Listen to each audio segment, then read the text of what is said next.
So, straight into it. Yes. Otto Wallin has had plenty to say. You seem to be surrounded by people on this card who've got plenty to say. That's the truth.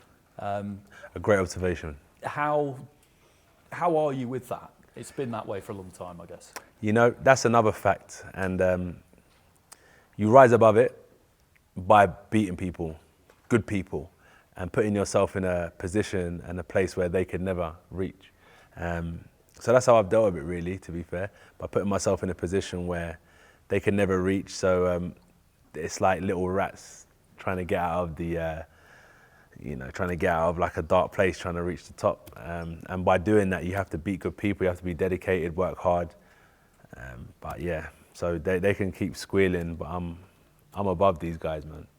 So the days of maybe something like that fueling you as being some kind of motivation, they're behind you, you would say? In a way, like as I said, we're always able to change our approach to life. And I was thinking about it the other day, and it was like, if someone's like on my level and they're calling me out, then it's like, fair enough, this is a fierce competitor that I need to take serious and I need to address.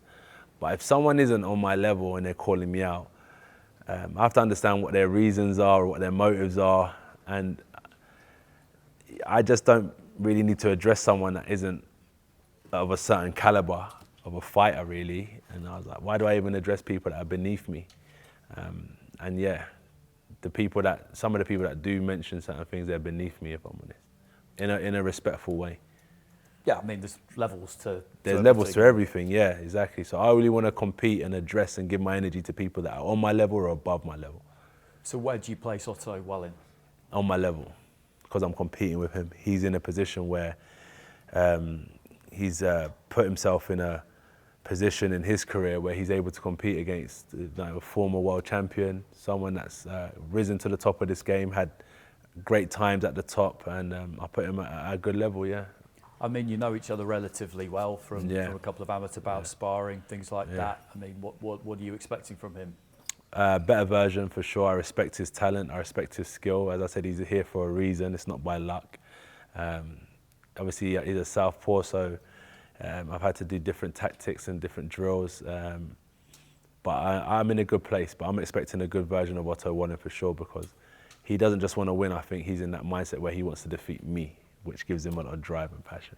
Yeah, I think that's really evident, isn't it? Because I've not known him to be this vocal before, and again, this is something that comes with the heavy is the crown, you know, all that kind of thing. It's something that comes with the territory of being you, really. Yeah, and it's been like that since my pro debut or earlier, when I fought Dylan White. You know, these days people have always been on my back and stuff like that. So I'm used to it, man. I'm used to it now. And Otto Wallin, he's here. He's put himself in a position where his voice can be heard. He's able to talk and voice his opinion, which he's entitled to. But from where I stand, I give him the respect he deserves as an opponent. And that means that I've taken him seriously. I'm still taking him seriously, even though it's fight week and we're sitting here having a conversation. My mind's fully focused on the job I have at hand. There is all this talk, though, on March the 9th. And what people expect to happen on March the 9th, should you come through your fight, should Deontay Wilder come through his. It's kind of unusual for people to be talking about that with such a potential quick turnaround. I mean, it's even for you, this is quite a novel thing, I guess. In terms of quick turnarounds, I think this is what I need for my career, is being active. It's not a bad thing, I think it's a positive, but in terms of what's happening next, the only thing that is like in my spirit and in my soul, in my mind, is my fight Saturday.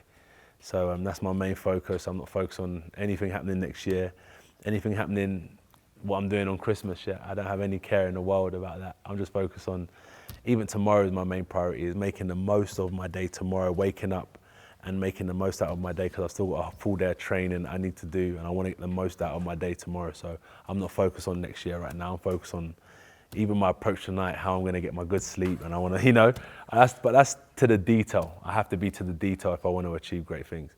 So last one, looking at the year you've had, you wanted to box 3 times, you will box 3 times. Correct. How did it feel to knock Robert Helenius out? Because that hadn't happened for a little bit. And it That's was true. It was a good knockout. Yeah. It hadn't happened for a little bit.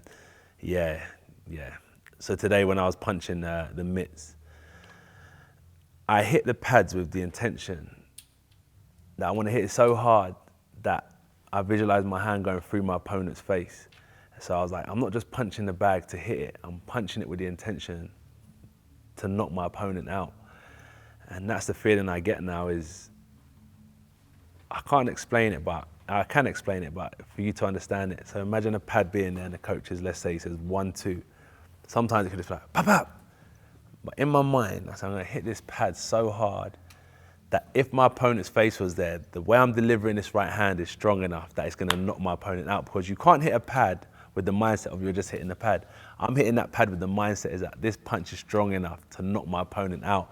And that's just my intention now, is to hit with bad intentions. And that Helenius fight, you know, obviously I wish I could have done it in 3 rounds. It took me 7, but to knock someone out again after a while, probably just, it's like, you know, a humble dog tasting blood for the first time. It could send them crazy and make them want to fight and make them want to do more. And that's probably what it done for me. It gave me that hunger to go out and hurt people again. So yeah, when I was training today, I was hitting that pad like I want to actually put my fist through this person's face. It's a good feeling.